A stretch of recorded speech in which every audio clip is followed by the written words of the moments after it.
Biar sungguh Yesus Raja di atas segala raja yang terima segala kemuliaan. Dan Tuhan, Kau bawa terus hati kami hanya melekat kepadamu, tidak berpaut kepada yang lain, tapi hanya melekat dan berpaut kepadamu. Sore hari ini hamba berdoa Engkau berbicara Tuhan. Biar dari dasar hatimu Engkau curahkan hati dan rencanamu. Dan buat itu sampai ke dasar dan lubuk hati kami yang paling dalam. Engkau mengubah kami dengan perkataan firman-Mu, dan hanya Engkau yang sanggup menjelaskan, mewahyukan akan setiap kebenaran yang kami terima pada petang hari ini. Hamba berdoa tidak Kau lewatkan satu orang pun, tapi semuanya Tuhan lawat dengan cara-Mu yang ajaib. Terima kasih Tuhan karena Engkau Tuhan yang dahsyat, Engkau Tuhan yang luar biasa, Engkau Tuhan yang tidak pernah meninggalkan kami, Engkau Tuhan yang setia, Engkau Tuhan yang sanggup menggenapkan semua yang Engkau janjikan. Kami bersyukur Kau bicara dengan kuat, ubah kami dan berkati hidup kami. Dan kami bawa segala kemuliaan itu hanya bagi-Mu Tuhan, karena Engkau yang layak terima semuanya. Di dalam nama Tuhan Yesus, dan semua kita yang percaya berkata, amin. Silakan duduk dalam hadirat Tuhan, saudara. Saya ingin berterima kasih buat setiap dukungan saudara. Pelayanan di Belanda berlangsung dengan luar biasa. Kita memberi makan 1.000 orang Belanda, dan Tuhan bekerja dengan dahsyat sekali. Persis tanggal 17 Agustus kita memberi makan 1.000 orang Belanda. Dan itu tandanya kita betul-betul merdeka, saudara.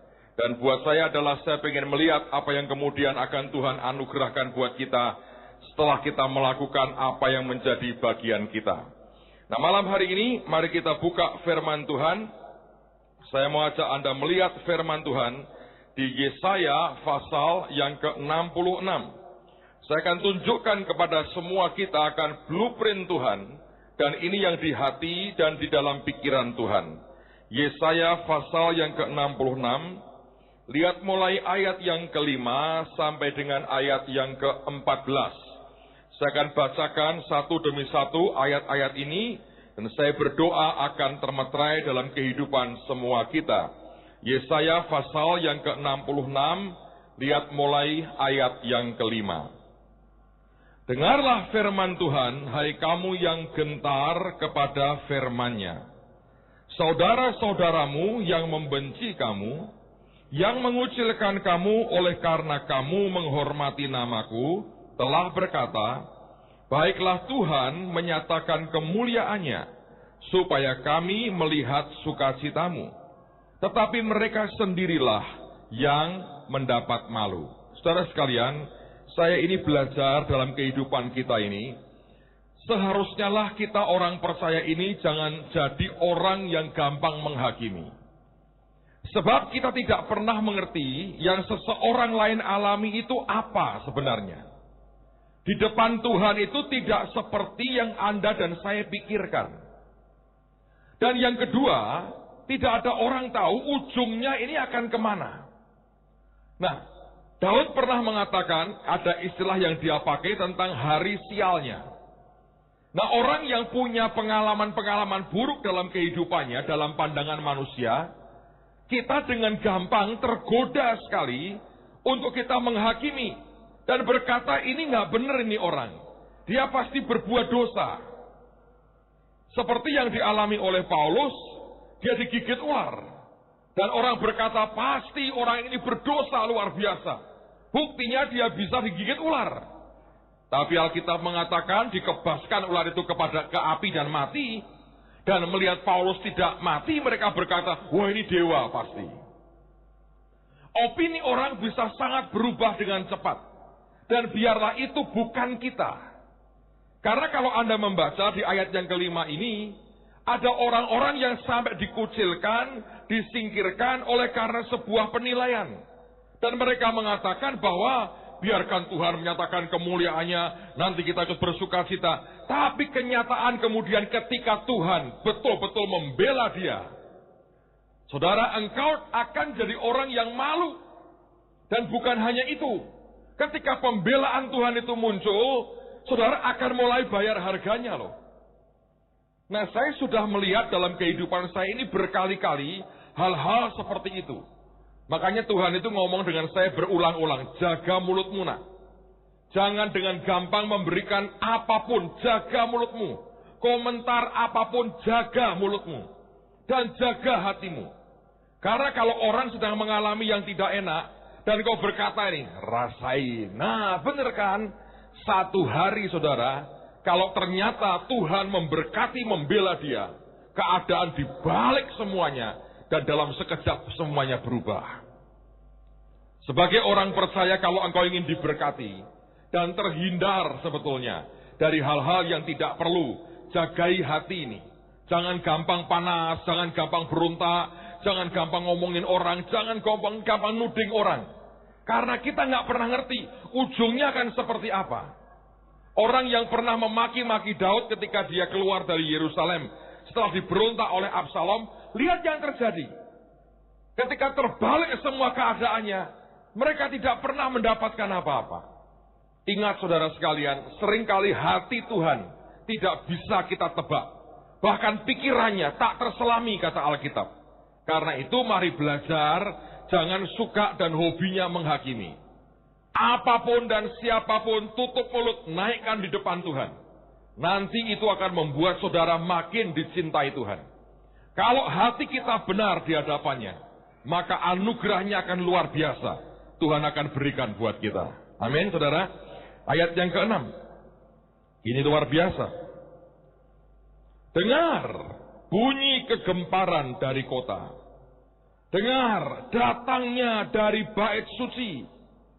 Dengar Tuhan melakukan pembalasan kepada musuh-musuhnya. Ini ayat juga aneh sekali. Alkitab mengatakan kita harus dengar itu. Ada bunyi kegemparan dari kota. Kata gempar itu seperti digambarkan sungai yang besar yang bergemuruh. Seperti air terjun yang bergemuruh. Itu gemuruhnya luar biasa. Dan Alkitab berkata terdengar dari kota. Dan di mana pusatnya? Alkitab berkata datangnya dari bait suci. Saya mau percaya begini saudara. Ini sebuah tanda Tuhan berkata bahwa kegerakan besar di akhir zaman ini akan menggoncangkan kota demi kota dan bangsa demi bangsa. Dan kegerakan itu akan mereka katakan, itu datangnya dari bait suci. Tempat rumah Tuhan ada, tempat orang-orang percaya ada, tempat di mana Tuhan hadir dan menyatakan dirinya. Saya percaya, saudara, bangsa ini juga akan mengalami kegerakan luar biasa. Dan itu awalnya dimulai dari rumah Tuhan. Kota ini akan diberkati Tuhan luar biasa. Dan orang akan tahu awalnya dimulai dari rumah Tuhan. Bukan dari mana-mana, dari rumah Tuhan. Kalau kita hari ini orang yang percaya kepada Tuhan, maka saya berkata saudara harus menjadi orang-orang pertama yang akan menikmati kegerakan Tuhan yang luar biasa. Saya ulang-ulang berkata kalau kota ini diberkati, maka seharusnya saudara dan saya orang pertama yang akan hidup dalam kelimpahan Tuhan dan berkat Tuhan yang luar biasa. Saya berani berkata bangsa kita ini akan jadi bangsa yang luar biasa.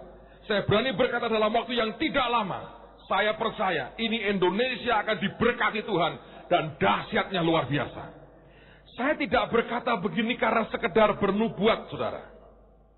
Tapi mata saya sudah melihat sesuatu. Saya sudah lihat awan sebesar telapak tangan. Dalam waktu yang sangat singkat. Menurut saya hanya seperti membalikkan telapak tangan. Tuhan akan memberkati bangsa ini. Walaupun masih banyak kekonyolan dan kebodohan yang kita buat. Saya juga nggak tahu. Dia cinta banget sama bangsa ini, saudara. Dan saya berkata bahwa Tuhan sedang mempersiapkan sesuatu yang hebat dan luar biasa. Dan itu sumbernya dari bait suci. Dari rumah Tuhan. Tempat di mana kita hari ini menyembah Tuhan. Dan saya percaya dari kehidupan kita orang percaya akan lahir blessing, kegerakan, pembalikan keadaan yang luar biasa. Saya terus terang berkata gini, heran sekali ya. Orang tidak mau percaya Yesus itu menurut saya ini, maaf nih saudara ya, goblok dan luar biasa. Saya pulang dari Belanda, seseorang duduk di kursi di belakang tempat kursi di pesawat yang saya tumpangi. Orang itu bicara dalam bahasa campuran. Ketika dia ngomong Belanda, saya tidak tahu. Ketika dia ngomong Inggris, saya ngerti. Dia ngomong Indonesia, dia bisa. Dan dia berkata begini. Oh, buat saya, dia berkata bahwa agama itu cuma sekedar ajaran baik. Cuma sekedar ajaran baik. Selebihnya adalah tergantung kita sendiri. Jadi hidup kita ya tergantung kita, pokoknya. Kita harus ngatur hidup sendiri. Dalam hati saya berkata, Tuhan, kasihan itu orang. Dan pada waktu saya dengar itu, saya begitu bersyukur banget. Saya punya Tuhan Yesus. Yang ketika pengaturan hidup saya tidak mampu dan berhasil, mentok, ada Tuhan yang akan tolong saya. Dia gak ada yang tolong. Saya bilang, kasihan itu orang goblok, orang Malang. Bukan kota Malang, nasibnya yang Malang, saudara. Coba dia kenal dengan Tuhan Yesus. Tuhan yang mengubah keadaan, Tuhan yang mengubah segala-galanya. Saya bilang, Tuhan terima kasih. Aku ini punya Yesus yang luar biasa. Kalau bukan, jadi apa gua hari ini? Potensi manusia ya terbatas, semuanya terbatas. Pendidikannya terbatas, pinter banget ya tidak. Goblok banget ya mungkin nggak terlalu lah saudara. Tapi nggak ada yang istimewa kok. Kalau bukan karena penciptaku yang mengangkat hidupku, jadi apa gua?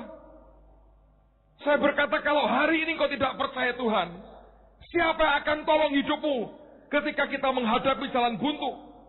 Buat orang di belakang saya tadi, saya berkata, malang betul nasibnya. Ketika kekuatannya habis, maka habislah riwayatnya. Tapi tidak dengan kita.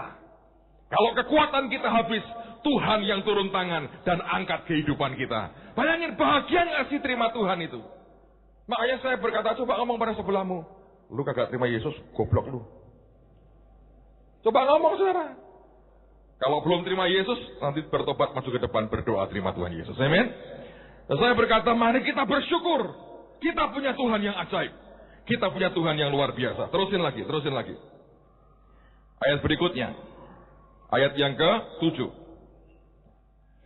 Sebelum menggeliat sakit, ia sudah bersalin.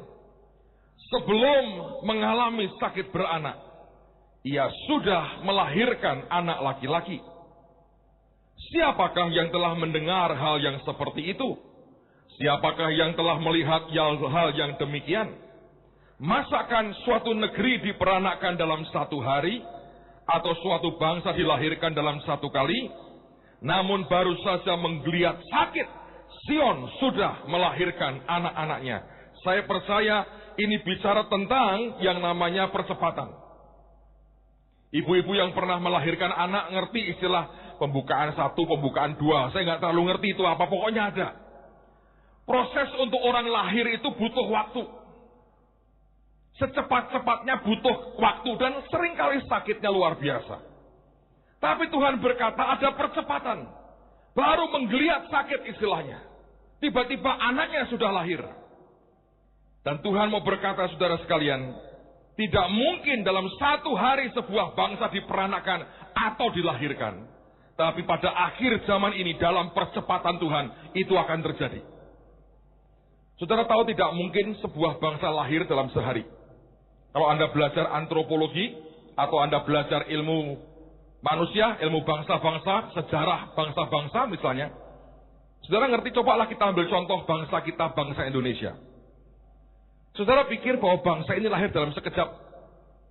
Tahun berapa Bung Karno begini langsung proklamir, apa itu tok sejarahnya? Tidak, saudara. Dulu saya sekolah di Undip, saya kuliah di Undip, saya selesai belajar sejarah di Undip.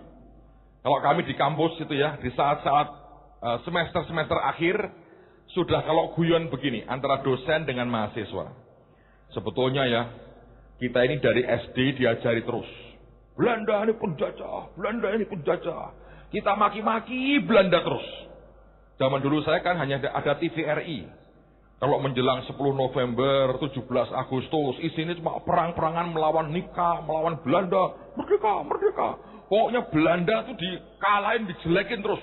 Dirobei terus benderanya, saudara. Itu untung orang Belanda tidak marah loh. Di film-film itu dirobei terus itu. Birunya dirobek terus. Jadi, kita berguru. Padahal sebetulnya kita harus memberikan ucapan terima kasih kepada Belanda. Itu selalu dosen saya, itu saya lupa siapa tuh pernah ngomong begitu. Kita ketawa, kita berkata, loh kok bisa? Iya, dia berkata. Coba nggak dijajah.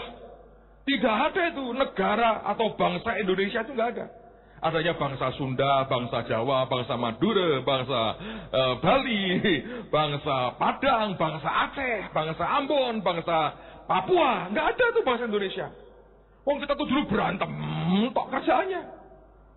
Lalu kemudian butuh 3,5 abad. Pelan-pelan dikuasai VOC dan Hindia Belanda. Lalu kita kalah dengan senjata, salah di bedil, lalu kita tunduk sama Menir dan Movro Belanda. Dan kita ini inlander yang harus ditekan berabad-abad. Lalu baru ditekan dan disempurnakan oleh Jepang. Dengan cara apa? Dipotongi kepala kita, banyak yang dipenggali kepalanya. Dengan penderitaan bersama-sama, bekas dijajah bareng-bareng, kita berkata ternyata kita senasib ya, dijajah oleh tuan yang sama. Kita merdeka saja. Jadinya apa? Indonesia. Itu 3,5 abad, saudara. Jadi dulu kalau kita bergurau begitu, harusnya terima kasih ya, tapi kita ya sudahlah. Belanda dimaki-maki nih. Kalau Anda lihat film-film zaman itu kan saudara, isinya Belanda ditembaki, tank Belanda itu kalah karena bambu runcing, ditembakkan bambu runcing masuk di bolongannya tank, jeruk bisa masuk. Nggak pernah ada sih, tapi dibuat supaya bangga kita bangsa Indonesia. Itu bagus juga lah membuat kita cinta bangsa, tapi itu artinya saya mau berkata, tidak dalam sekejap sebuah bangsa dilahirkan. Nggak bisa. Anda coba ke Eropa. Yang hari ini orang berkata, kami orang Inggris, kami orang Jerman, orang Prancis. Dulu tuh mereka suku-suku liar itu. Butuh waktu berabad-abad juga untuk mereka jadi sebuah bangsa, nation yang kuat. Amerika juga sama. Itu pindahan semua itu, orang-orang kabur, orang-orang lari. Australia lebih parah, itu siapa? Narapidana semua itu di situ. Sampai kemudian jadi Australian, itu butuh waktu yang panjang sekali. Nah Tuhan berkata, tapi aku bisa buat percepatan. Dalam sekejap mata, semua berubah.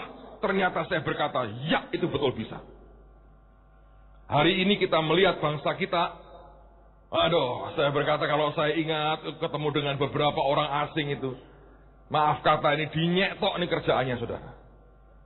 Saya ngomong soal itu loh, bendung laut aja. Mereka berkata, orang-orang itu kontraktor besar kamu begini.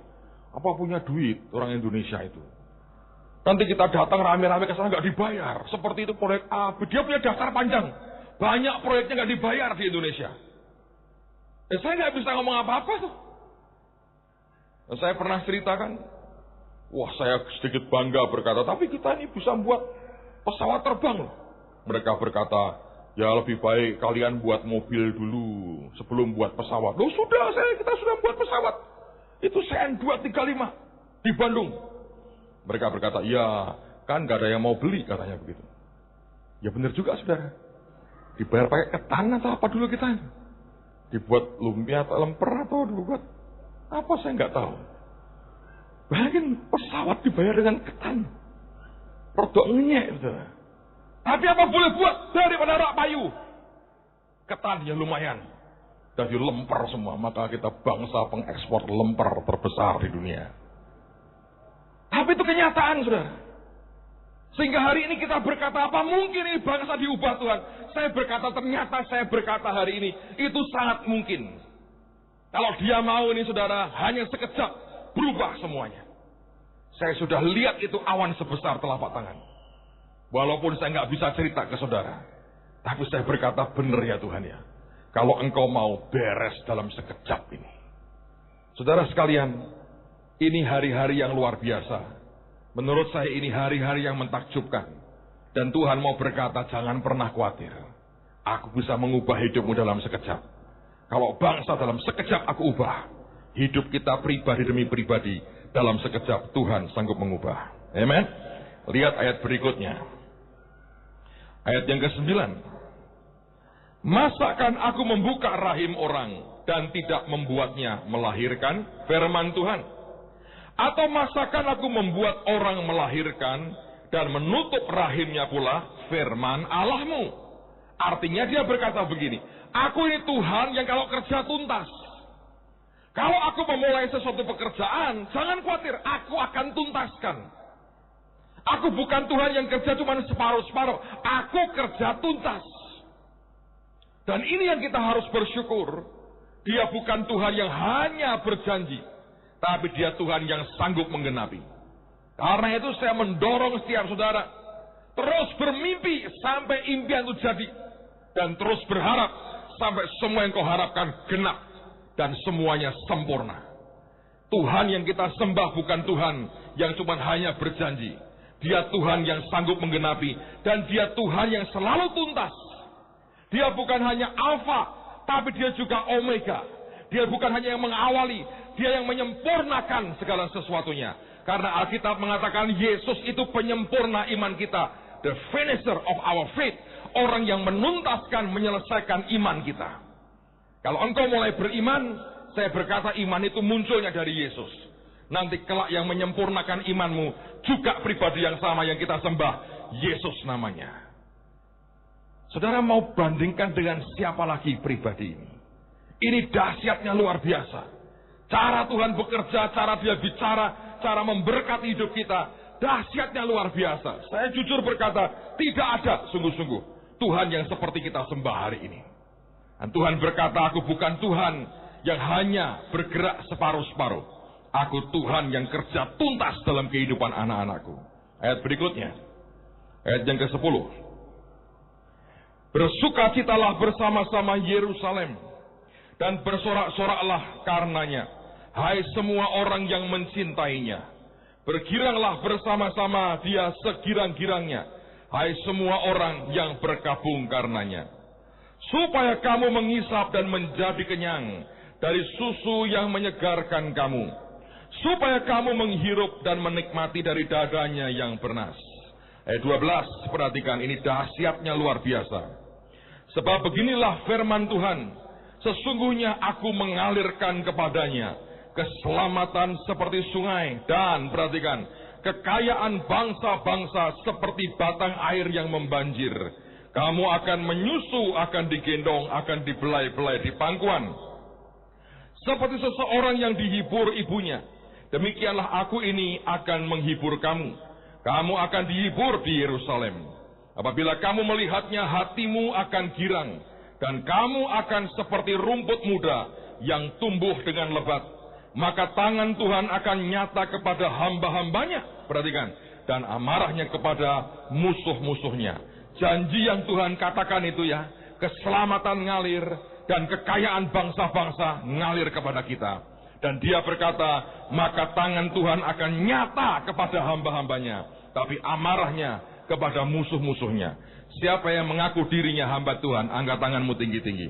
Maka tangan Tuhan, penyertaan Tuhan, mujizat Tuhan akan nyata atas kehidupan saudara. Sekarang saya mau cerita, saudara. Saya suka ceritain. Saya suka membakar cemburu ilahimu. Kalau cemburu buta berbahaya, saudara. Saya berharap Anda punya kecemburuan yang positif. Kalau tidak, ini gawat, saudara. Saya mau ulang akan sebagian dari cerita yang pernah saya ceritakan waktu lalu. Karena ini ada kaitannya dan mentakjubkannya luar biasa. Saya tahun ini ke Korea itu sudah 3 kali, saudara. Bulan Maret, kemudian bulan Juni, dan bulan Juli atau Agustus awal yang lalu. Jadi saya sudah 3 kali ke Korea. Dan orang Korea yang akan bangun bendungan itu dalam 1 bulan sudah 3 kali ke Semarang. Saya rada kalah dengan dia, tapi nggak apa-apa, dia harus makin sering kemari, saudara. Saya nggak terlalu sering-sering, tidak masalah. Tapi saya mau cerita ini hal menarik sekali.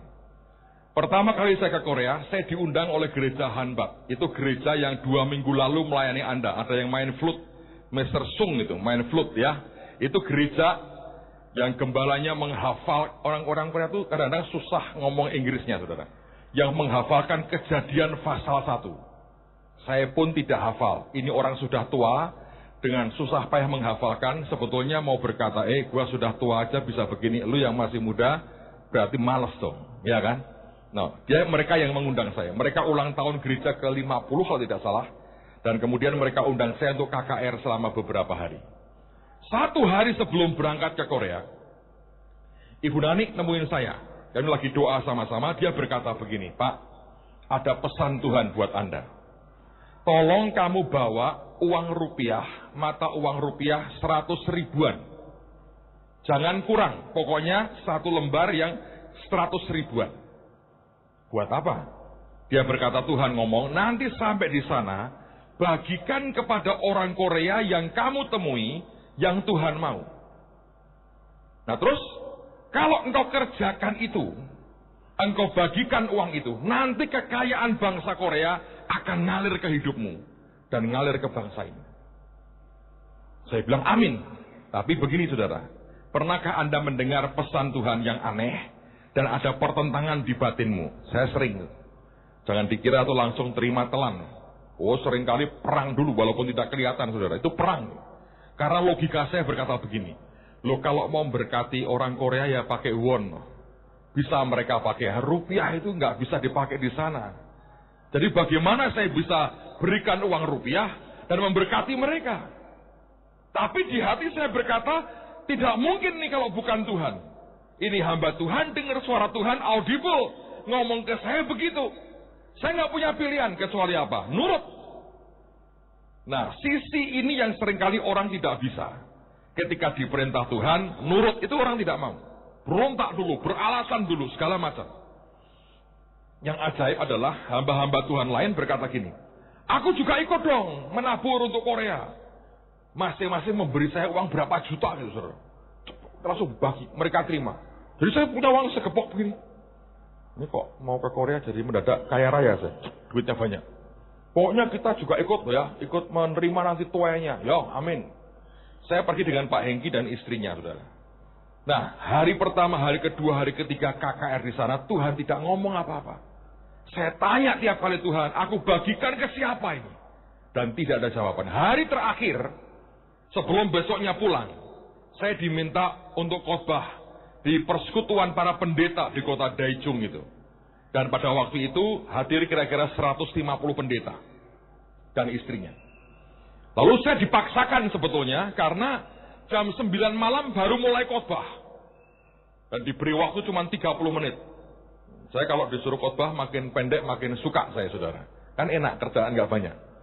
Lalu kemudian saya khotbah, Tuhan ngomong begini. Nah, di tempat ini kamu bagi mereka uang. Lalu Tuhan ngajari saya, aku harus seperti apa. Terus saya ngomong dengan Pak Hengki sama istrinya, kamu kalau ngasih duit jangan, jangan begitu. Kamu pegang dengan dua tangan. Dengan hormat kamu datang ini pendeta, satu-satu. Kasih dengan hormat. Lalu kemudian saya ngomong ke mereka. Sebelum saya selesai khotbah, saya berkata, saya ingin memberkati kalian. Tapi berkatnya istimewa. Uang Republik Indonesia. 100.000 rupiah. Cepecing, saudara. Jadi saya berkata gini, tolong diterima.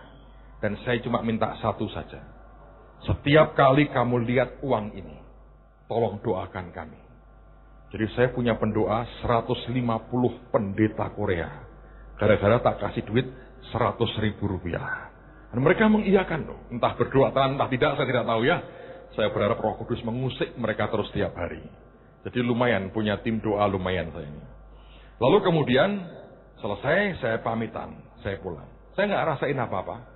Kecuali saya berkata, Tuhan, sudah kulakukan tugasmu. Aku sudah kerjakan bagianmu. Saudara tahu apa yang terjadi? Kali berikutnya saya datang ke Korea. Itu ada kaitan dengan bagaimana membuat kota Semarang jadi sister city dengan kota Incheon.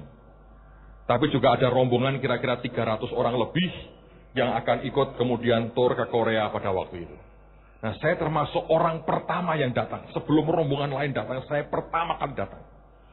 Nah, pertama kali itu akhirnya saya ketemu dengan satu orang. Yang akhirnya orang inilah yang sudah 1 bulan ini 3 kali ke Semarang, saudara. Sekarang dia pengen bangun rumah di Semarang, pengen punya rumah di Semarang. Luar biasa. Dan kemudian pada waktu itu ketemu, dan kita ngomong banyak, dan lahirlah rencana untuk proyek bendungan kota Semarang. Ini lagi dikerjakan, sudah banyak MOU kita buat ini. Itu dahsyat lah. Kemarin datang, dia itu datang kemarin hampir 10 hari di Semarang. 7 hari diantaranya karena nunggu saya pulang dari Belanda. Karena ada satu agreement dia mau buat lagi dan dia kepingin tunggu sampai saya pulang. Karena dia bilang gini, saya nggak mau tanda tangan kalau Pak Pendeta tidak ikut tanda tangan. Jadi saya terus kecepit posisinya sebetulnya. Karena dia ngomong terus terang. Kami ini ya, kalau tidak ada Anda sebagai pendeta, maaf nih aku tidak bisa percaya ini proyek akan jadi. Tapi karena kamu berdiri di depan, saya percaya pasti ini jadi. Jadi kami percaya. Jadi ini rombongannya akan datang makin banyak. Yang terakhir datang itu ada 2 orang dari pemerintah Korea. Itu dari BUMN yang kontraktornya pemerintah. Mereka mau ketemu Pak Wali Kota, sudah ketemu nih. Untuk ngecek dan dengar langsung, betulkah ini proyek atau dolanan, saudara. Ini fiktif atau beneran ini. Dan kita punya teman-teman yang sudah mempersiapkan banyak sekali. Jadi waktu presentasi, itu mereka kaget, shock, mereka minta maaf. Dan mereka mengakui, wah kami malu sekali. Kalian orang Semarang sudah siap punya bendungan. Kita bahkan datang belum ngerti apa-apa. Dan mereka janji akan segera kirim timnya untuk buat survei dan sebagainya. Satu bagian pertama. Nantilah itu kita cerita, Anda lihat perkembangannya.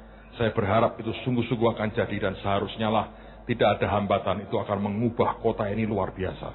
Kabar baiknya tanah emas tidak tenggelam. Golden Land akan muncul lagi. Luar biasa kan? Saya tidak punya rumah di tanah emas, saudara. Anda yang sudah capek dengan banjir, nikmatilah sebelum nanti tidak ada lagi, saudara. Ya, Anda yang sudah capek dengan rob, fotolah bersama dengan rob, karena kelak tidak ada lagi di kota ini. Luar biasa, ini bendungan masif sekali, dan harganya minta ampun, saudara. Percayalah, ini luar biasa. Kalau bukan Tuhan tidak mungkin. Nah, terakhir dia datang, saudara. Nah, terakhir saya ke Korea lagi, bulan lalu. Nah, pada waktu saya cerita dengan saudara, secara manusia berat lah. Saya bilang ini, orang-orang ini, waduh, negosiasinya berat sekali. Dan akhirnya mereka datang lagi yang terakhir. Dan ini yang luar biasa. Sekarang sudah makin clear nih, saudara. Sudah makin jelas, makin terbuka, makin oke sekali. Apa yang terjadi, saudara?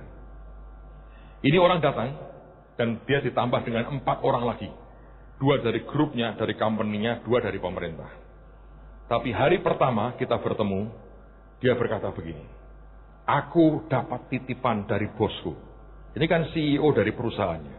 Bosnya ini adalah orang yang punya saham terbesar dari perusahaan itu. Saya pernah ketemu 1 kali tok dengan dia, malam itu. Waktu pertama kali dia presentasi akan proyeknya ini di depan Pak Wali Kota. Saya ketemu sekali, dia tidak bicara 1 patah kata pun. Bosnya itu kecil, nggak ngomong apa-apa. Dengan saya cuma salaman, senyum, terus pulang. Tidak ngomong apapun. Saya nggak tahu apa yang terjadi. Seseorang memberi dia klip dari kegiatan gereja kita. Nah, saya nyetirukan omongannya dia, saudara. Saya nyetirukan. Nanti saya tunjukkan beberapa gambar menarik. Nanti saya tunjukkan gambarnya. Dia ngomong begini. Waktu dia lihat klip yang kita buat, kita nolong orang, nolong rakyat, nyentuh hidup banyak orang. Dia ngomong begini, pendeta ini ya, kok seperti Dr. Cho-nya Korea. Dia bilang, ini orang bisa ngubah bangsanya jadi luar biasa. Terus dia tanya dengan CEO-nya, kamu pernah tanya enggak, dia itu lagi ngapain, pengen apa? Nah, saya pernah ditanya pada waktu ke Korea terakhir, sambil makan saya ditanya. Dia bilang, Pak Pendeta, kamu pengen apa? Menurut saya Pak Sugi kita tuh lebih hebat tuh. Ditanya yang sama, Sugi, kamu pengen apa? Dia berkata begini, Pak Sugi, kamu tahu tiap hari kerjaanku, aku bangun pagi-pagi, doa pagi, aku nyembah Tuhan, terus aku makan, terus kemudian aku kerja seharian di gereja pelayanan, lalu sore aku baca Alkitab, aku pelayanan juga, malam makan, tidur, besok pagi nyembah Tuhan lagi. Aku tidak pengen apa-apa, ya sudah begini aja. Aku mau makan banyak ya membuat kolesterol, tidur ya cuma 1 ranjang, aku sudah begini. Yang jelas dia mau mantu anaknya ini, saudara, ini Oktober ya, Pak Sugi. Nah, berkata ya, aku nggak butuh apa-apa. Jadi itu Pak Sugi itu baik, ditarai. Mau apa? Saya ditanyain jawab loh. Pak Sugi tidak mau, saya mau loh, saudara. Cuman lain saya maunya. Saya berkata gini, aku mau ya, lu bangunkan saya 2 rumah sakit dan 1 kompleks universitas.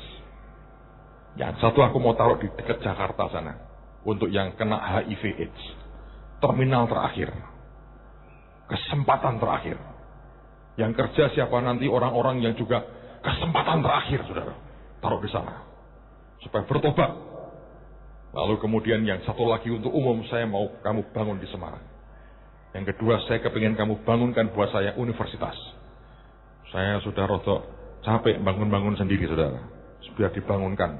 Tanya iya, tak jawab, toh, saudara. Walaupun saya tidak ngomong untuk kepentingan saya. Waktu dia dengar itu, ini bosnya nih, yang punya perusahaan ini. Dia ngomong begini, wah, itu memang hebat. Dan itu yang bisa mengubah bangsa. Tapi dia berkata gini, saya harap Pak Pendeta itu tahu, 2 proyek itu menghabisin duit terus-terusan. Itu nggak sekedar sekali bangun dan kemudian selesai. Yang namanya pendidikan dan rumah sakit, itu ngabisin duit habis banyak. Terus dia diem, dia nangis waktu dia lihat video itu. Dan dia berkata begini, saya mau bantu dia. Supaya dia jangan seumur hidupnya dihabiskan hanya cari duit. Untuk mencukupi akan kebutuhan setiap hari operasional dari yang dia buat. Dia bahkan berkata begini, harus ada cara yang sampai kapanpun akan terus mensuplai duit ke Indonesia untuk nolong rakyat di sana lewat hidupnya. Terus tahu saudara, dia keluarkan sesuatu dan ini barang di tangan saya. Saya mau tunjukkan kepada Anda apa ini. Orang ini CEO-nya datang ke saya, dia berkata, bosku titip ini. Dan dia berkata, ini dia berikan buat kamu. Saya waktu baca ini terusannya, sejong dong, apa dang ding dong. Aku tidak tahu nih. Development project, apa ini kalau dam lepas pantai, aku saya ngerti lah. Sejong dong, ini saya nggak tahu nih. Dang dong, apanya dong ini? Nggak tahu. Saya bingung, saudara. Dia berkata begini, dia punya tanah di kota Busan. Busan itu kota nomor 2 setelah Seoul, letaknya di selatan. Dan itu pelabuhan terbesar Korea, itu di Busan, saudara. Pangkalan laut, angkatan laut Amerika juga di Busan. Dia berkata, dia ini punya tanah di kota Busan di Korea. Dan luasnya 40 hektar. Dan dia berkata gini, bos saya berkata, tolong berikan kepada Pak Pendeta itu dan berkata, saya berikan tanah ini kepadanya. Mulai hari ini, tanah ini miliknya dia.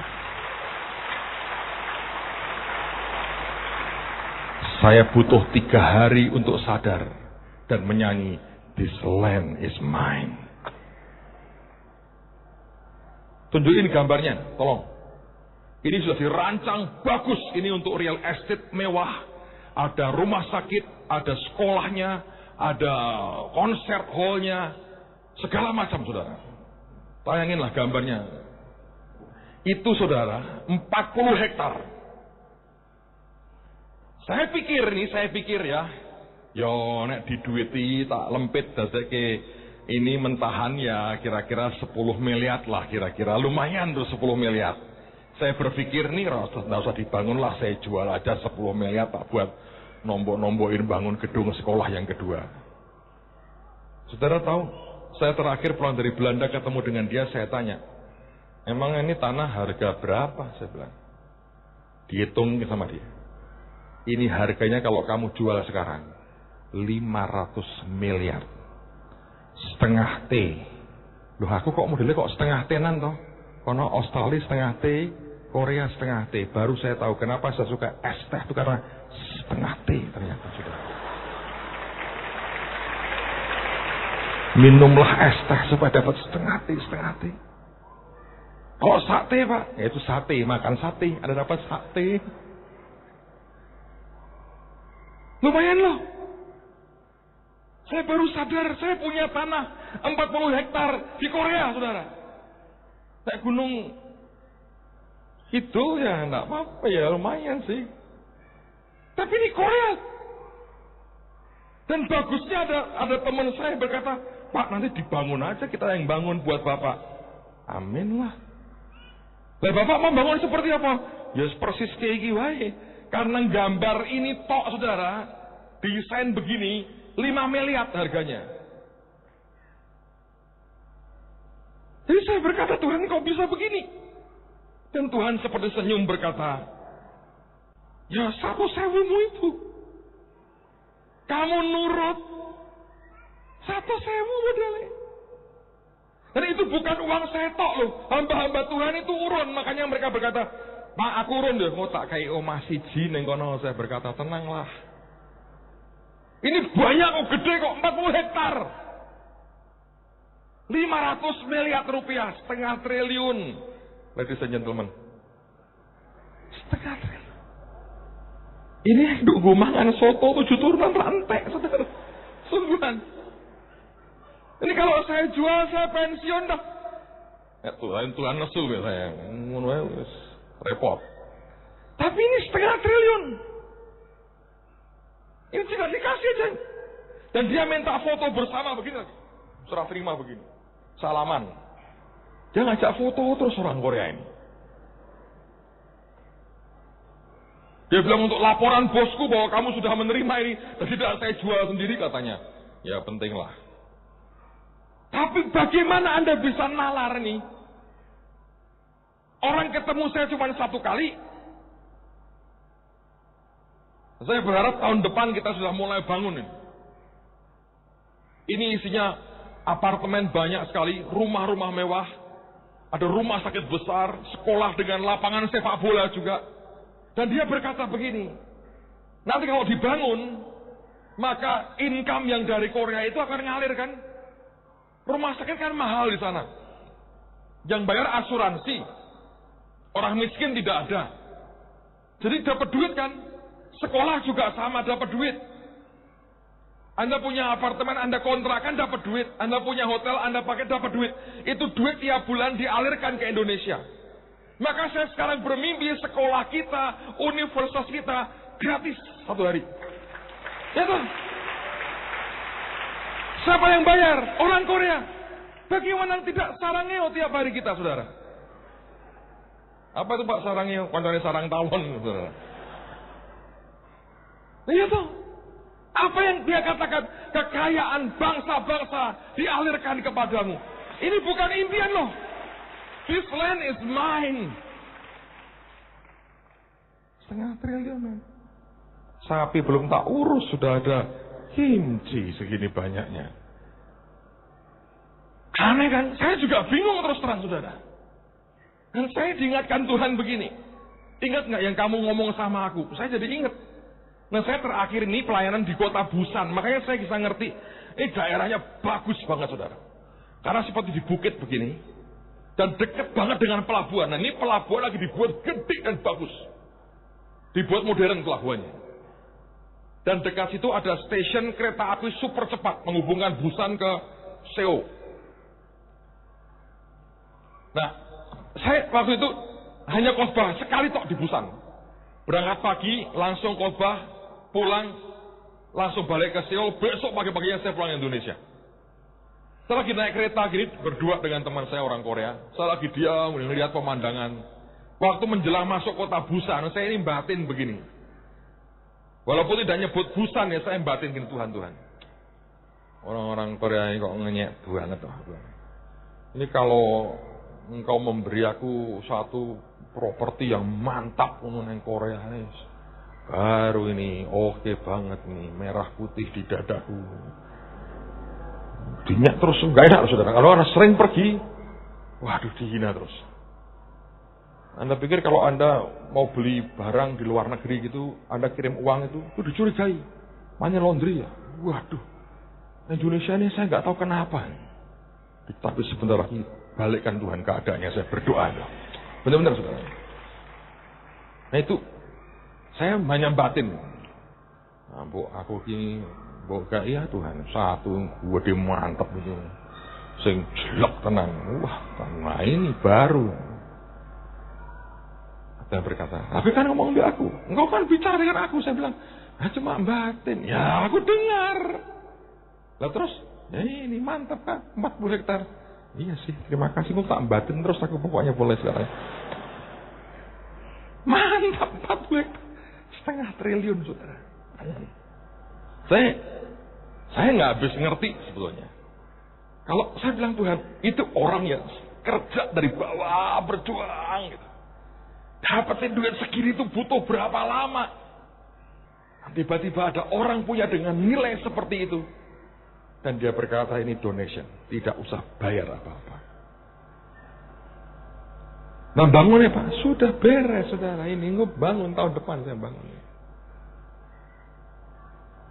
Nah, itu kalau bukan Tuhan. Satu hari kita boleh retreat di Busan. Kalau jemaat CKI tidak usah bayar. Tapi tiket kesananya ya tuku dewe-dewe. Aneh-aneh betul saya berkata ini kok bisa ya?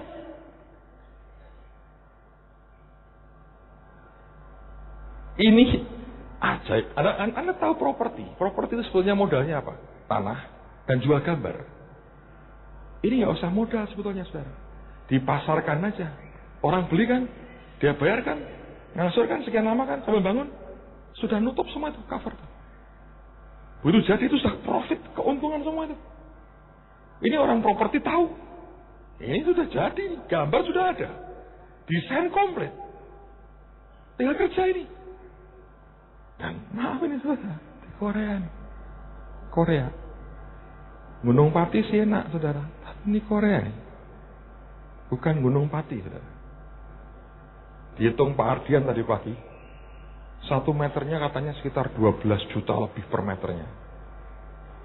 Ya tidak terlalu mahal-mahal amat, tapi 0,5 triliun sebetulnya ini. Karena 40 hektar. Kadang saya berkata Tuhan kok bisa ya? Tapi itu Tuhan. Yang tidak pernah terpikir. Dia beri. Dan di hati ini Tuhan tadi pagi ngomong lagi. Ngene kok kaget. Lihat nanti aku beri yang lebih dari ini. Saya tenangkan hatiku. Tidak kaget, tidak kaget, tidak kaget. Sebab kita punya Tuhan yang penuh dengan surprise dan luar biasa. Amen saudara. Dan saya mau berdoa hari ini. Kemurahan favor Tuhan dicurahkan dalam hidupmu. Saya nggak bisa menjanjikan saya berikan Anda rumah satu-satu. Maaf saya belum terlalu murah hati seperti itu. Dan bangsa kita membutuhkan banyak sekali. Saya memang mau dibangun nanti sekolah kita, rumah sakit kita. Kalau ini bagus sekali, bisa loh. Kenapa tidak? Bangsa-bangsa membayari anak-anak kita sekolah, berobat gratis. Pilek sidik suntik, nggak apa-apa, gratis kok. Iya toh, tiap hari mau ke gereja suntik vitamin, bayangin saudara. Istilahnya ini gitu. Tapi lebih baik tidak usah disuntik ya, sehat karena bilur Yesus menyembuhkan kita. Saudara, kita punya Tuhan yang luar biasa. Kita punya Tuhan yang luar biasa. Kadang-kadang saya berkata Tuhan, sungguh tidak masuk akal.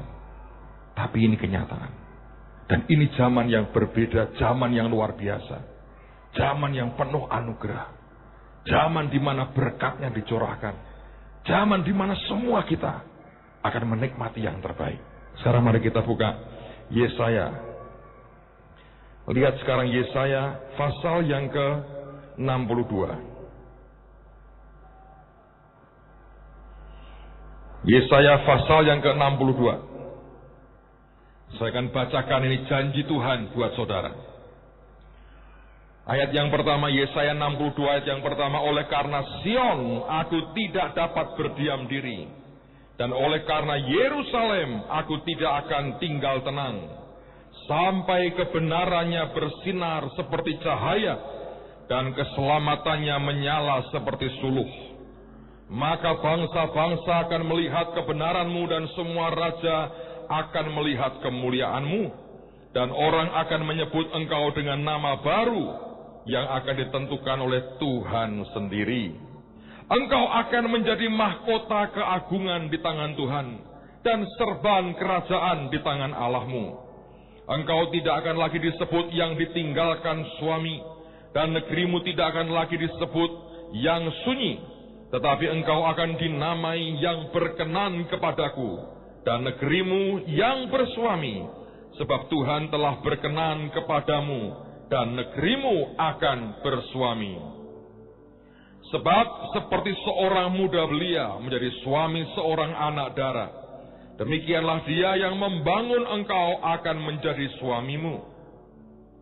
Dan seperti girang hati seorang mempelai melihat pengantin perempuan, demikianlah Allahmu akan girang hati atasmu. Di atas tembok-tembokmu, hai Yerusalem, telah kutempatkan pengintai-pengintai. Sepanjang hari dan sepanjang malam, mereka tidak akan pernah berdiam diri. Hai kamu yang harus mengingatkan Tuhan kepada Sion, janganlah kamu tinggal tenang. Dan janganlah biarkan dia tinggal tenang sampai ia menegakkan Yerusalem, dan sampai ia membuatnya menjadi kemasyhuran di bumi. Tuhan telah bersumpah demi tangan kanannya, demi tangan kekuatannya, sesungguhnya aku tidak akan memberi gandummu lagi sebagai makanan kepada musuhmu, dan sesungguhnya orang-orang asing tidak akan meminum air anggurmu yang telah kau hasilkan dengan bersusah-susah. Tetapi orang yang menuainya akan memakannya juga, dan akan memuji-muji Tuhan. Dan orang yang mengumpulkannya akan meminumnya juga di pelataran-pelataran tempat kudusku.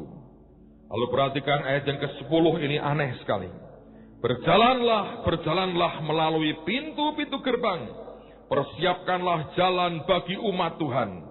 Bukalah, bukalah jalan raya. Singkirkanlah batu-batu. Tegakkanlah panji-panji untuk bangsa-bangsa. Sebab inilah yang telah diperdengarkan Tuhan sampai ke ujung bumi. Katakanlah kepada putri Sion, sesungguhnya keselamatanmu datang.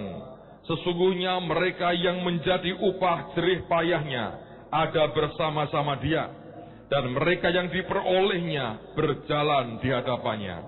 Orang akan menyebutkan mereka bangsa kudus, orang-orang tebusan Tuhan. Dan engkau akan disebutkan yang dicari, kota yang tidak ditinggalkan. Yang menarik buat saya adalah pada ayat yang ke-10, yang Alkitab berkata, berjalanlah, berjalanlah melalui pintu-pintu gerbang. Ingat waktu generasi penuntas kita masuk gerbang emas. Dan banyak orang tanya dengan saya, kenapa Bapak yang ngalami ini? Karena saya yang masuk pertama. Maka haknya saya menikmati pertama. Kalau Anda lakukan juga terima dengan iman, engkau juga terima bagian yang luar biasa. Dan yang ajaib adalah begitu kita masuk gerbang demi gerbang itu, dikatakan persiapkanlah jalan bagi umat. Yohanes pernah diberi tugas mempersiapkan jalan bagi Tuhan. Tapi ada juga yang dipersiapkan jalan buat umat Tuhan. Siapa yang mengaku umat Tuhan? Angkat tanganmu tinggi-tinggi. Dengarkan jalan seperti apa yang dipersiapkan buat Anda. Dikatakan, bukalah, bukalah jalan raya. Bukan jalan tikus, saudara. Jalan raya, highway. Jalan yang besar. Singkirkanlah batu-batu. Maka semua yang menutup jalanmu, yang menyandungi hidupmu, yang membuat engkau terantuk, yang membuat engkau tidak bisa lari, disingkirkan dari hadapanmu. Dan Tuhan berkata, tegakkanlah panji-panji untuk bangsa-bangsa. Waktunya akan segera tiba. Anugerah ini akan turun dan sedang turun di tengah-tengah kita. Jangan pernah jadi letih dan lemah. Mari kita semua arahkan hati berkata, Tuhan, aku mau percaya. Ayat yang terakhir, ayat yang terakhir. Sekarang mari kita lihat firman lebih jauh lagi. Dalam perjanjian baru, mari buka dengan saya dalam surat Galatia. Surat Galatia, kalau Anda ketemu dengan Galatia, pasal yang ke-6, perhatikan pada ayat yang ke-9. Galatia 6, ayat yang ke-9. Janganlah kita jemu-jemu berbuat baik. Karena apabila sudah datang waktunya, kita akan menuai. Tapi ada syaratnya, yaitu jika kita tidak menjadi lemah, atau tidak menjadi letih, atau jika kita tidak menyerah. Ini harus dimiliki orang-orang yang punya mentalitas kerajaan. Kalau kita sudah begitu banyak menabur, akan tiba waktu menuai. Nah, waktu itu Anda harus dalam keadaan siap. Kalau tuaian datang dan engkau sudah lemah, engkau letih, engkau berkata, I'm quit, aku berhenti, maka engkau tidak akan mendapatkan yang Tuhan janjikan. Saya berdoa tidak ada orang letih, tidak ada orang lemah di tengah-tengah kita. Yang ada umat yang kuat, umat yang berkata, kami siap Tuhan, masuk dalam gerbang keemasan, menikmati semua yang terbaik. Saya berkata ini akan jadi dalam nama Tuhan Yesus. Saya berkata tidak ada penundaan lagi. Semua yang akan terjadi seperti yang Tuhan rencanakan. Dan hidup kita diubahkan. Yang percaya katakan amin. Yang percaya katakan amin. Yang percaya katakan amin. Mari berdiri sama-sama. Katakan kami percaya, hatiku percaya Tuhan.